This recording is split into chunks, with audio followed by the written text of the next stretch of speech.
சேலத்தில் உள்ள பழமை வாய்ந்த ராமர் கோவிலுக்கு சொந்தமான சொத்துக்களை மீட்க வேண்டும் என்ற கோரிக்கை வலுத்துள்ளது. இது பற்றிய செய்தியை இப்போது பார்க்கலாம். சேலம் அரூர் பிரதான சாலையில் அயோத்தியா பட்டணம் என்ற இடத்தில் காண்போரை கவரும் வகையில் 1000 ஆண்டுகளை கடந்தும் கம்பீரம் குறையாமல் காட்சியளிக்கிறது கோதண்டராமர் திருக்கோவில்.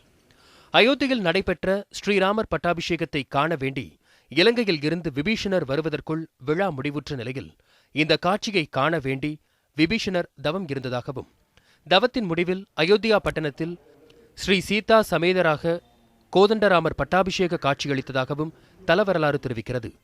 தாம் கண்ட காட்சியை பொதுமக்களும் கண்டு மகிழும் வகையில் விபீஷணர் இக்கோவிலை கட்டியதாகவும் கூறப்படுகிறது.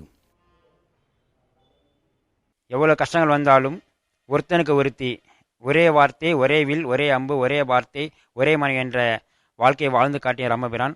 அவருடைய வாழ்க்கை முறையானது ஒவ்வொரு மனிதனும் கற்றுக்கொள்ள வேண்டிய ஒரு தெய்வீக வாழ்க்கையாகும்.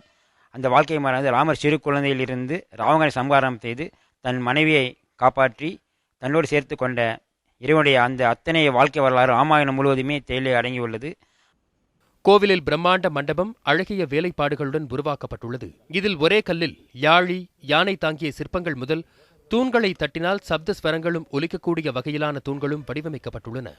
இங்குள்ள ஓவியங்களும் பல ஆண்டுகள் கடந்தும் சிறிதும் பாதிப்பின்றி அழகுற காட்சியளிப்பது கோவிலின் சிறப்பை காட்டுவதாக அமைந்துள்ளது. இங்கே பார்த்தீங்க, முன்னாடி 2 யாழி இருக்கும். யாழின்னா குதிரை உடம்பும் சிங்கத்துடைய முகமும், கஜாலி என்பது யானையோட உடம்பும் சிங்கத்துடைய உடம்பும் சேர்ந்த உடம்புமாக இருக்கும். அந்த யாழையும் அரசன் அமர்ந்து ஒரு மிகப்பெரிய புலியை சம்ஹாரம் செய்யும் பொழுது அவர் சேவர்கள் எவ்வாறு அந்த புலியை கொள்கிறார் என்பதை துருவமாக நினைத்து மறவருடைய நம்முடைய தமிழுடைய வீரத்தன்மையை நிலைநாட்டும்படி இங்கு அற்புதமான செயல் அமைஞ்சிருக்கிறது.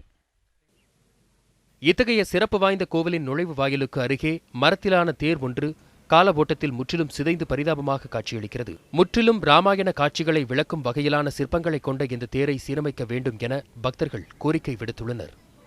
அதே நேரத்தில் கடந்த 5 ஆண்டுகளாக நடைபெற்று வரும் புதிய தேரமைக்கும் பணியையும் விரைவுபடுத்த வேண்டும் என வலியுறுத்தப்பட்டுள்ளது. ராமர் ஒரே பானம் ஒரே மனைவி அப்படின்னு வாழ்ந்தாரு. அதே மாதிரி இந்த ஊர் மக்களும் வாழணும் அப்படிங்கிறதுக்காக சிறப்பு வாய்ந்த கோயில். அந்த தேர் அவர் வந்த தேர் ரொம்ப பழமையாகி போய் ரொம்ப மண்ணில் ரொம்ப புதஞ்சு வீணாக போகுது. அதை நல்லபடியாக புதுப்பிச்சு அதை புதுப்பிக்கலைனாலும் அது அருங்காட்சியகமாக பாதுகாக்கணும். இந்த கோயிலுக்கு 100 ஏக்கர் அளவில் நிலங்கள் உள்ளதாகவும், அவை அனைத்தும் ஆக்கிரமிப்பில் உள்ளதால் அவற்றை மீட்க அறநிலையத்துறை அதிகாரிகள் விரைந்து நடவடிக்கை எடுக்க வேண்டும் எனவும் பொதுமக்கள் வலியுறுத்தியுள்ளனர். பல 100 ஆண்டுகள் பழமை வாய்ந்த கலைநயமிக்க இந்த திருத்தேரை அரசு பாதுகாக்க நடவடிக்கை எடுக்க வேண்டும் என்பது இப்பகுதி மக்களின் கோரிக்கை. ஒளிப்பதிவாளர் பார்த்தசாரதியுடன் ரியாஸ், நியூஸ் 7 தமிழ், சேலம்.